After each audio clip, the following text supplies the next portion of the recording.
Hello and welcome, Warhammer with Sheeb here, bringing you an epic battle report. This time we are doing 3,000 points, grand armies. I am just running Dark Elves. I am resisting the urge to do the Host of the Eternity King, just bringing Dark Elves. And I am playing clubmate Corey, who is bringing his Chaos Dwarves. And I've always historically had trouble with Chaos Dwarves. I really don't know what to do when I'm matched up against them. And this game is a fun game, and there's some cool things that happen. So definitely stay tuned so we can check it out. But I decided to change up my Lore of Death Wizard on a Pegasus to a Lore of Life Wizard. Saw how well it did against my army, against the Lizardman army, and I thought, Flesh to Stone with Throne of Vines, that sounds pretty good. +4, toughness. Yeah, I'll take that on my toughness 3 elves. And then, of course, I have my Soul Blight and Doombolt. So let's take a look at the board. We deploy, it is scenario number 1. We are battle line. We have the level 4 on a Pegasus, and she's got the Cloak of Twilight, of course. 10 warlocks. Inside here we have my Dreadlord, who is my general. And then we have a Master BSB, and this Hydra is actually proxying for a Charybdis. I do have a Charybdis model, but I did forget the base, and rather than it not being on a base, this Charybdis will look suspiciously like a Hydra for this battle report. Then I have a horde of 39 Executioners. Inside there we have none other than special character Talaris Dreadbringer, who's going to give them all frenzy. After thinking about it and talking to Corey, who I played up against, he was like, "Really? Did you need frenzy?" Probably not. But it's still pretty cool. I like their double attacks. And then we have 16 Dark Shards. And then we have a look at the Chaos Army. So this is his Kadai, which you saw kind of partly cut off. And he's got his 3, I don't even know what the heck these are, like marauding, Chaos Dwarf scary things that actually aren't that scary. We have a horde, I think around 30 or so blunderbusses. Inside he has his Lord level character, he has his BSB, and he has a Lord level caster as well. Hell Cannon, Flame Cannon, Hell Cannon, and Hobgoblins. Because when you got the models, they're going to be good for something. You got to put core into something. And then we have a Wolf Rider hero.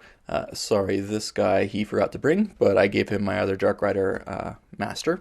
16 more Dark Shards, Cold One Chariot, 10 Dread Spears.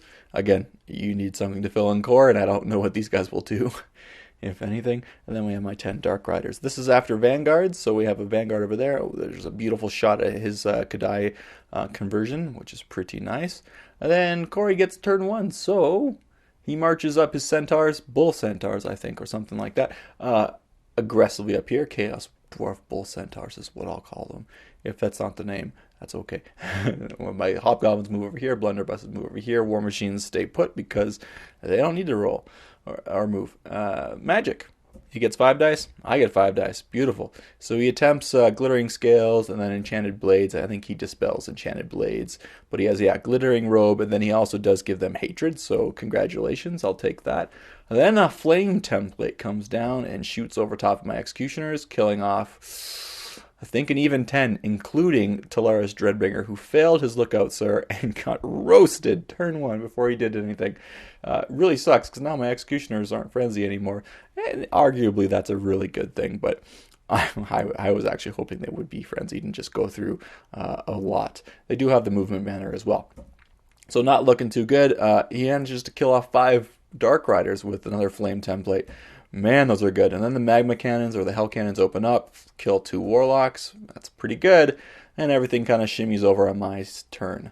You'll see that I did declare a sweet charge. This was a long one. I think I needed a 10.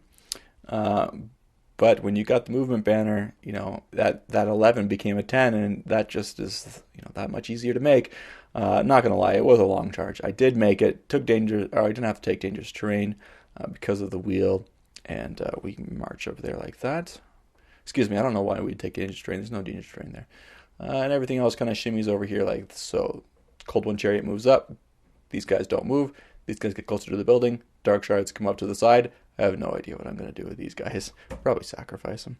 Throne of Vines, I attempt. It does not go off. I do cast Soul Blight like I need it, and it does go off. And then I attempt to cast Regrowth, and it gets dispelled on his dice. So, awesome. Here we have a look at Corey's turn 2. Top of turn 2. I destroy those Chaos Dwarf Minotaur people, Bull Centaurs, and they're going to get an overrun. and they are just shy. And we weren't trying to be gamey or anything.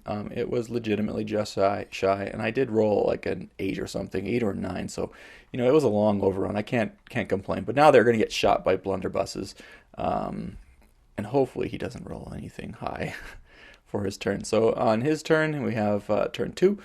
He moves his goblin or hobgoblin character on a wolf over here, just to hide. Hobgoblins reform to look like that. And that's pretty much all. Shooting. After magic was inconsequential, but obviously shooting was. I have 3 left. I just kept the standard bearer there because I know he will die because of panic, but I just like the model. So he's there. Fantastic. And I'm thinking, no, all's not lost. I can regrowth them. But it's just not going to be enough models. So they're running. Drops a hell cannon on top of the cold one. Takes 2 wounds. Pretty good. Another flame template. I'm scared of these. Another 2 warlocks die. It's acceptable losses on the Charybdis's head. Takes a wound. Could have been much worse. And I think the other flame template went on top of this warlock unit and killed one of them. So pretty good, but as you see, my dead pile is quickly growing, and the horde of executioners isn't helping that. So I've got no bolt throwers in this list, and he's standing far back, and I don't want to move my dark shards any closer because I don't want to start getting charged because they're not going to be very, very effective in combat. But on my turn 2, bottom of turn 2, I move the warlocks over here out of charge range from the Kadai, and everything else kind of shimmies forward, and I think I have failed a few charge attempts. I foolishly sent the Dark Riders into the combat with the Hell Cannon. Dark Riders are not Warlocks. I have killed cannons with Warlocks before, but Dark Riders are not the same. They don't have poison or double the attacks. Cold One Chariot leaves himself out there for a pretty reasonable charge. I think he needed a 7 or 8, so I don't know what I was doing, but I gave it to him, and yes, anytime you could charge a Chariot, fantastic. Do it. Get rid of its impact hits. Charybdis is over there getting a nice... Actually, they were aligning for another charge for the next turn. Magic phase, another 5 dice to 5 dice. He does get off Enchanted Blades on his turn, but through the miscast, blows up a lot of his own guys. He does attempt to get Ash Storm on me, and I say nope with the Dispel Scroll. So we've actually went and skipped my turn, and we went right to Corey's turn. So now we are going back to his shooting phase. So he's going to shoot a flame template through my unit again. I'm really starting to dislike these flame templates, especially after he kills 5 of them. And then he lobs Hell Cannon on top of the Sorceress, but drifts off, so she's okay. Flame template on them again, why not? And it kills another 1. So considering myself fairly lucky, but now I've got a pretty good charge against these Bull Centaur. Kadai, I don't know what I'm going to do with. Probably send a combo charge of these 2 units into it, is my thinking. Cold One Chariot holds out, does a few attacks, and is doing pretty good. So congratulations. What I thought this building was going to be more useful for me. I don't know why I put the Dread Spears in there, but they were in there. But it really was to my hindrance, because if this wasn't here, then my Dread Spears could have at least, countercharged this turn. Instead, I have to wait till they disembark and then charge again on my following turn. It's just really sloppy play. Of course, I really didn't anticipate me getting charged or hope that I was going to get charged, but he reforms like so. These Dark Shards attempt to charge, but they fail. Only go forward 2 inches. Charybdis fails, but the Warlocks go into the Kadai. Oh, great. And then I move my Sorceress over here. I'm not sure what I'm going to do. He knows I got a Cloak of Twilight on her. They're not going to waste shots shooting at them, so they're going to shoot at something useful, probably these guys or my Dark Shards. I actually declare a charge with the Charybdis against the Bull Centaur, and they flee and they bounce over here like that. So fantastic. I test to redirect and go into the Kadai, but I don't think he made it. In my magic phase, I attempt to cast Thorn of Vines. He says no with his dice. I do manage to get a Soul Blade off on the Kadai, but that's pretty much all of the magic phase. So in combat, I can't believe I'm sticking around here. Boom. This Cold One Chariot's champion hasn't taken any more wounds, and he manages just enough to only fail leadership or by a 1 or 2, so he manages to stick around. The Dark Dread Spears leave the building, like so. And my Warlocks take a beating because the Kadai was angry, and he put a wallop on them. He moves his Hobgoblin Wolf guy up here to chaff up and redirect. Congrats. And then with my magic phase, I did manage to get off Dwellers Below and deplete the unit pretty significantly. And then he manages to miscast a few times when he attempts to cast glittering robes on them. So fantastic. He's down to just like, 8 or 9 blunderbusses in his characters. So pretty awesome. A couple of his characters actually have wounds on them too because of the miscasts. But he does manage to get off Ash Storm on this unit. They can't charge, they can't cast magic spells on anyone else. It's not a good time. I'm not a fan of Ash Storm. Hydra gets a rock lobbed on his head, but it drifts off. Dread Spears get flame template, but I think they lose six or seven. Actually, it might have been more than that. Yeah, about 6 or 7. And we have a flame template that kind of misses them, and Dread Master takes a wound. Hell Cannon on him. Master goes down with Strength 10 direct hit, which is just awesome. Managing to perfectly avoid his Wolf Rider, so congrats to him. So we shimmy up and shake like that, and then I'm actually doing a fair bit of wounds. I just need these Dread Spears in there. Excuse me, I only lost 4 Dread Spears in that flame template shooting. I managed to cast Throne of Vines. It goes off. I attempt Flesh to Stone. Corey says no. Dwellers Below. Nope. Or actually, I was debating about whether Dwellers Below or not. And I attempt to cast Regrowth, and I think it goes off. Or actually does not go off. Nope. And Doombolt does nothing because there was nothing else we could shoot at. So magic was really inconsequential. But what was consequential was the combat with the Hobgoblins. Finally, I attack and kill and pursue. I probably, in hindsight, should not have pursued with my Cold Wind Chariot. I just, for whatever reason, really didn't want them to get away. But they're Hobgoblins. I could have shot them next turn. I would have been much better off to reform and to face the oncoming threat should these Bull Centaur rally. So, lesson learned for next time. I'm making all kinds of mistakes, but it's a learning experience. And then I decided to shame Corey by putting my wizard directly in front of his war machines, out of line of sight of everything, and just cast buff life spells. Really, she should be on death. I was just so tired of being on death and something that can actually go and do some aggressive damage, especially when she's so mobile like that. I'm much better off having a Lore of Life wizard in a bunker who can actually protect a unit. Instead, I'm just, as Corey puts it, putting her out there, showing him my butt, and just casting Lore of Life buff spells for the sheer humiliation of the Chaos Dwarf army. As to be expected, the Chaos Dwarf Bolt Centaurs charge into the chariot.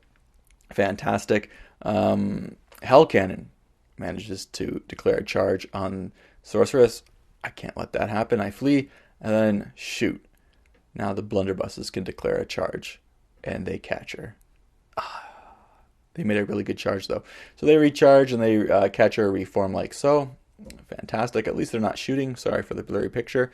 But in his turn, he does manage to cast magic, and he loses a few more to a Strength 10 small template. His caster's down to 2 wounds. My Dreadlord is down to 2 wounds. He decides to reform his wolf guy, so he's right in front of my master when he charges. Flame template, trying to go through these dark shards, and I don't know if you've noticed, but these executioners, since turn 2, they've been running, and they still haven't rallied, and they haven't ran off the board yet. So there's hope that they last for turn 6. I lose, what's that, 10 or so dark shards. Small template goes on their heads. Kills off the Dreadlord, and I have 1 Warlock who is free to charge a War Machine. Finally, something where I can charge that's useful. So we do that. Cold Wind Chariot goes down to these Bull Centaurs who overrun into these Dark Shards, who actually I failed to mention earlier, when they were attempting to charge into the Hobgoblins, they failed twice their roll, and I think they only needed a 5 for both. 5 or 6 both times failed. Anyway, serves them right. They're being charged by Bull Centaur. These guys are continuing to... what do these guys do? I'm not quite sure. I think they just moved like that, like so. Maybe to get shot at by blunderbusses. Lone Warlock into a flame cannon. Casts Soul Blight. Destroys him. Overruns into the next flame cannon. Alright. Alright, on Corey's turn, Chaos Dwarf's turn, he managed to kill my Dark Shards to a man. I have my guys facing this way, and I have my other Dark Shards facing the blunderbusses. Out of line of sight, just barely. We measured it too. It was like just around the corner. So that was pretty cool. We managed to escape death there. His Kadai finally kills my warlocks and moves up here like that. And I have very few units left. I have this amazing commando warlock. I have 6 dread spears, and I got, you know, what's this, 12 or 6, 10, I don't know, dark shards here. And he has his wolf character. These guys are going to destroy them just in case they do rally, but this is the end. This is Corey's last turn. He attempts to shoot at them. Why not? Let's drop rocks and flame cannons on top of their head. Or excuse me, just 2 hell cannons shoot and reduce them down to 1 man. I do manage to kill the other flame template or flame cannon with my warlock, so congratulations. Corey asked me what would I like to do. Would I like to overrun? And I decided to conserve points. As at this point I have executioners, a horde of executioners still staying on the table, 10 dark shards, and then we have some warlocks and these dark shards here. Final turn, they fail to rally. Come on. You know, even if they just rolled, though, it would have been great, and I would have conserved a little bit more points, and I wouldn't have lost so badly. I decided to face this guy like so I can do a Doom Bolt against his depleted Blunderbuss unit, and I figured with these Dark Shards I could shoot off that Hobgoblin character and at least get somewhat of a minor victory for Corey. But it wasn't to be. I got greedy, and I attempted the boosted Doom Bolt, which is what I shouldn't have done, but if I would have, it would have paid off big. When you're already down, you got to try it. And since it was a friendly game, I attempted the boosted one. Didn't go off. I did, with the Dark Shards, managed to kill the Hobgoblin Wolf Rider. Finally, he goes down, and that's the end of the game. So, there you have it. Thank you for watching. Thank you for everyone who has subscribed to my channel. I apologize about last End Times video. I realized it was dark and black, and I just didn't include the video, so my apologies there. But let me show you something I just launched on GW's website. Are you ready? Boom! Skaven Boner has been engaged for quite some time now. Here's a look at the new Vermin Lords. We've seen these rumored for a long time. This guy is my personal favorite. I'm going to buy 2. I have to buy 2. I don't even know why I'm buying 2, but they just look so beautiful.